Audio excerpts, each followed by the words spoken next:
Hello again, everyone. Edwin Learnard back once again. In this YouTube astrological segment, I'm going to be talking about transit Jupiter making a sextile or trine to your natal ascendant. Now, this transit could be very auspicious for incorporating jocularity into the outer personality, and you're apt to take jokes a lot better, be more jovial and good humor during this transit. Keep in mind, though, that the ascendant it's somewhat superficial because remember this, the ascendant is your astrological mask, your outer projection of self, and your facade that you present to others. So even though you might, when you have this transit, you could be expressing jocularity outwardly and being able to roll with the verbal punches, so to speak.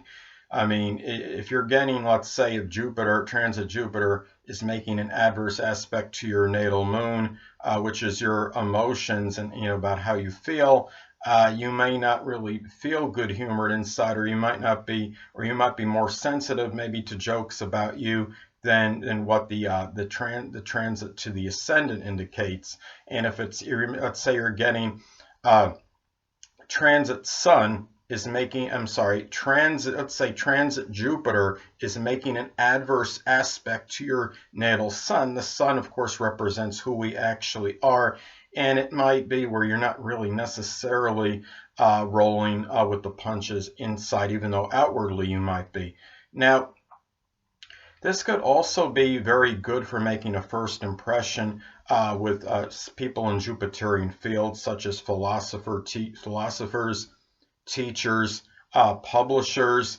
This could be very propitious for the physical body in long journeys and being safe in these journeys, in these explorations, because of course Jupiter is a benevolent and benign planet, and its effect is generally good on others. This could give you very good exuberance. This transit could give you very good exuberance, optimism, and expansiveness, but not necessarily going overboard with confidence. It's a little bit different than, say, transit Jupiter making a conjunction to your natal ascendant, because when transit Jupiter makes a conjunction to your natal ascendant, conjunctions can be about intensification. When you have the transit Jupiter conjunct the ascendant, it could give somebody maybe a little bit more over exuberance and being overly expansive and optimistic to the point where it might actually be detrimental to them. Like one example, a weightlifter trying to bench press X amount of pounds, and they think they can do it, but they overestimate what they can do, and they wind up injuring themselves in the process. So that's one example. When you have this transit Jupiter making a sextile or trine to your natal ascendant, I think it's a little bit more where you're not necessarily going to overestimate your capabilities. You're going to do things within reason and really have the power of positive thinking to do things that you realistically are able to accomplish. And of course, say like a transit from Saturn, let's say transit Saturn is making a sextile or trine to your natal Jupiter, that would really help reinforce and reaffirm this. Or let's say that transit Saturn is making a sextile or trine to your natal Mercury. This could give very disciplined mentality, very disciplined thinking, and you generally would be less apt to overshoot your mark, so to speak, in terms of what you can accomplish with this transit from Jupiter to the ascendant. Now, the thing too is that Jupiter, people that are in Jupiterian-like professions, such as publishers, travelers, explorers, teachers, professors, they can apt to have a positive impact on your life during this transit. And of course, it's important to look at what house Jupiter is transiting when it makes this aspect to your ascendant, as this could impact the delineation. Let's say that transit Jupiter is making a trine to your natal ascendant from the 5th house. Well, of course, this could be very positive for things of conjecture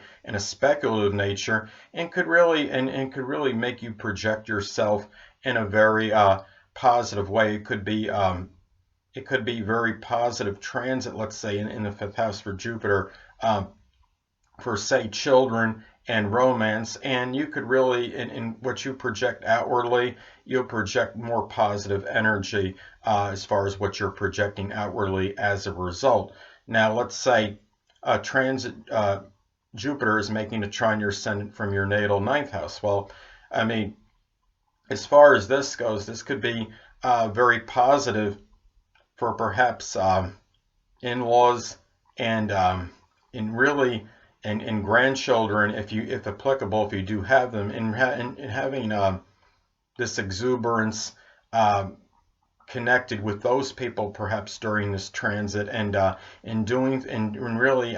these people perhaps making you more happier than usual during this transit. It can show better in your outer personality, which is the ascendant, and you could be projecting more of the positive attributes of the ascendant as a result.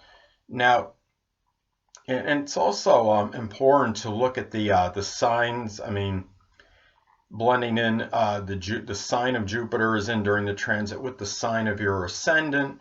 Let's say, for example, that you have transit Jupiter in Virgo, making a sextile to natal Scorpio ascendant. Well, Jupiter in Virgo energy could be very auspicious. Jupiter in Virgo could be about good luck through being meticulous with details. And let's say Scorpio rising is often enamored with investigating mysteries. So you can get the idea this could be a very good blending of having luck by seeing all these details, and at the same time doing this maybe in some investigative capacity, especially let's say the Scorpio rising person is in an investigation field, whether it might be forensics or works as a private investigator or what have you, or detective. So these are some examples how this can work. And the danger too, whenever you have sextiles or trines in transit or in a natal chart, even, of course, there is that danger of complacency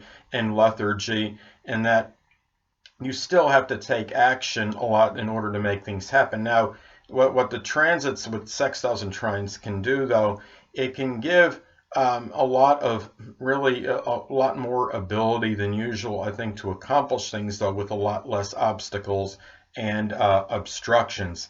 Now, and that's pretty much it for this YouTube astrological segment. Stay tuned next time, where I'll be talking about transit Jupiter making a square in conjunct or opposition to the natal ascendant. Two things I want to get with you on before I head out. Firstly, the stars may impel but do not compel. And secondly, never isolate any single astrological element, aspect, planetary placement, position, configuration, influence, or what have you, and make analysis of a person, astrologically speaking, based on this alone, because astrologically speaking, the person is the sum of all their components in their natal chart and not just one. Until next time, people, stay well.